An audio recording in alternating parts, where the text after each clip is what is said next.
केंद्र ने सर्वोच्च न्यायालय को आश्वासन दिया है कि राष्ट्रीय न्यायिक नियुक्ति आयोग कानून को चुनौती देने वाली याचिका पर फैसला आने तक सरकार बिना अदालत की अनुमति के सुप्रीम कोर्ट और हाई कोर्ट में जजों की कोई नई नियुक्ति नहीं करेगी।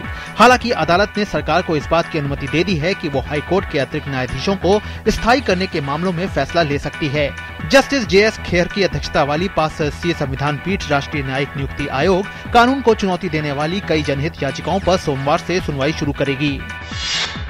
राष्ट्रीय मानवाधिकार आयोग ने चित्तूर मुठभेड़ मामले में आंध्र प्रदेश सरकार के न्यायिक जांच के आदेश देने का पुरजोर समर्थन किया है।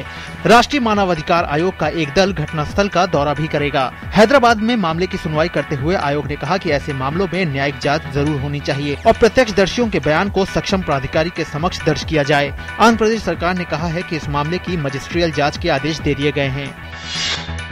कॉर्पोरेट जासूसी मामले में गिरफ्तार 3 आरोपियों के खिलाफ पुलिस ने दिल्ली की अदालत में आरोप पत्र दायर किया। अदालत ने गिरफ्तार तीनों आरोपियों के खिलाफ आरोप पत्र पर गौर करने के लिए 1 मई की तिथि तय की है। दिल्ली की एक अदालत ने लश्कर तैयबा के शीर्ष बम विशेषज्ञ अब्दुल करीम टुंडा को 1997 में दर्ज कराए गए 2 अलग अलग विस्फोट मामलों में आरोप मुक्त कर दिया है। इन धमाकों में एक व्यक्ति की मौत हो गई थी और कई अन्य घायल हो गए थे। हालांकि टुंडा को अभी जेल में ही रहना पड़ेगा क्योंकि उसके खिलाफ एक और मामला अदालत में लंबित है। गोवा की एक जिला अदालत ने पूर्व राज्य मंत्री फ्रांसिस्को मिकी पचेको का पता लगाने के लिए रक्षा मंत्री मनोहर पर्रिकर के दिल्ली स्थित सरकारी आवास की तलाशी के लिए एक स्थानीय अदालत की ओर से जारी वारंट पर रोक लगा दी है। बताया जाता है कि वर्ष 2006 में हुए हमले के एक मामले में दोषी ठहराए जाने के बाद से पचेको फरार हैं। सरकार ने गुरुवार को आगामी 5 वर्षों में देश को तपेदिक यानी टीबी मुक्त बनाने के उद्देश्य से अभियान शुरू किया है। भारत को टीबी मुक्त बनाओ अभियान की शुरुआत करते हुए स्वास्थ्य मंत्री JP नड्डा ने कहा है कि उनका मंत्रालय ऐसे रोगियों का पता लगाकर उनका मुफ्त और पूरा इलाज कराएगी। उन्होंने कहा कि तपेदिक रोगियों तक पहुंचने के लिए एक टोल फ्री नंबर शुरू किया जाएगा जिस पर एक बार मिस्ड कॉल देने से भी रोग के खिलाफ स्वास्थ्य कार्यक्रम से जुड़ सकते हैं। संसद सदस्यों की ऊर्जा उनके संसदीय क्षेत्रों और समाज की बेहतरी में ठीक तरह से लग सके, इस उद्देश्य से आयुष मंत्रालय राष्ट्रीय राजधानी में 27 अप्रैल से 4 मई तक मोरारजी देसाई योग संस्थान में एक योग शिविर का आयोजन कर रहा है। केंद्रीय आयुष मंत्री श्रीपाद येसो नाइक ने कहा कि योग शिविर आयोजित करने का मुख्य उद्देश्य सांसदों को तनाव मुक्त करना है ताकि वे बेहतर तरीके से काम कर सकें।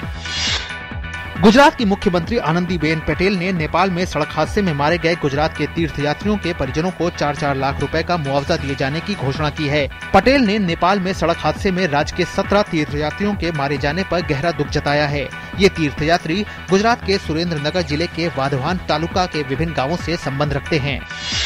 साख निर्धारण एजेंसी मूडीज ने गुरुवार को कहा कि भारत समेत एशिया प्रशांत क्षेत्र की उभरती अर्थव्यवस्थाएं बाह्य झटकों से बचने में काफी हद तक समर्थ हैं, लेकिन अमेरिकी फेडरल रिजर्व द्वारा ब्याज दरें बढ़ाने से उन्हें चुनौतियों का सामना करना पड़ेगा।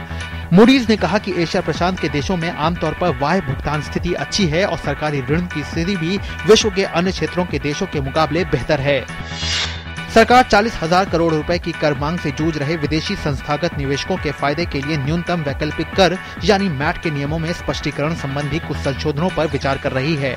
वित्त राज्य मंत्री जयंत सिन्हा ने गुरुवार को जलवायु परिवर्तन पर आयोजित एक सम्मेलन के मौके पर संवाददाताओं को ये जानकारी दी। बाजार में सिर्फ एक दिन की तेजी के बाद गुरुवार को फिर गिरावट दर्ज की गई। सेंसेक्स 155 अंकों की गिरावट के साथ 27,735 के स्तर पर बंद हुआ। वहीं निफ्टी 31 अंक की कमजोरी के साथ 8,398 के स्तर पर बंद हुआ। कारोबार के दौरान मिड कैप शेयरों में तेजी दर्ज की गई, वहीं स्मॉल कैप शेयरों में सुस्ती छाई रही। कारोबार में मेटल और कंज्यूमर ड्यूरेबल्स शेयरों में तेजी रही। हालांकि capital goods, realty, pharma, auto, power और ऑयल एंड गैस शेयरों में बिकवाली हावी रही। विश्व पुस्तक दिवस के मौके पर नई दिल्ली के साहित्य अकादमी में साहित्य मंच नाम का कार्यक्रम आयोजित किया गया।